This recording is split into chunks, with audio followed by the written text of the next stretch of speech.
In a Counter-Strike match, information can mean the difference between success or failure. As a result, smoke grenades have become a cornerstone of team tactics.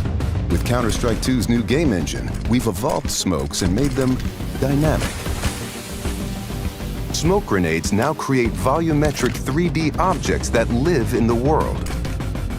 Now, not only do all players see the same smoke regardless of position, but the smoke can interact with the environment in interesting ways. It reacts to lighting, grows to fill spaces naturally.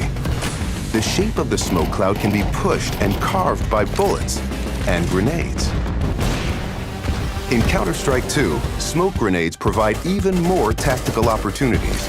They're just going to look and play better. Counter-Strike is known for its visceral and satisfying gunplay. Now, firing a weapon looks pretty simple. You click your mouse, your character shoots, your target takes damage. But there's a lot more happening behind the scenes. In previous versions of Counter-Strike, the game only evaluated moving and shooting in discrete time intervals, or ticks, and time between those ticks didn't exist. For the most part, the experience was seamless. But sometimes those milliseconds between click and tick could be the difference between landing or missing your shot. That's why with Counter-Strike 2, we're introducing sub-tick updates. Now the tick rate no longer matters for moving and shooting, so the server will know the exact moment you fired your shot, jumped your jump, or peeked your peek, and the server will calculate your precise actions between ticks. So what you see is what you get. With over 20 years of history, maps are a fundamental pillar of Counter-Strike. And in Counter-Strike 2, maps are getting a new look. But don't worry, you can still bring along your countless hours honing strategies and exploiting every corner and crevice.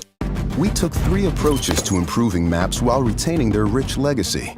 First, there are touchstone maps. Classic maps with solid foundations that players can use to evaluate gameplay changes from CSGO to Counter-Strike 2. These have improvements to lighting and character read, but otherwise haven't been changed. Next, we have upgrades. These are maps that use new Source 2 lighting, including a physically based rendering system that produces realistic materials, lighting, and reflections. And finally, overhauls. The oldest maps have been fully rebuilt from the ground up, leveraging all of the Source 2 tools and rendering features. These tools will be available for community map makers to make it easier to build, experiment, and iterate. With upgrades to lighting, player read, and materials in Counter-Strike 2, even the familiar will feel brand new.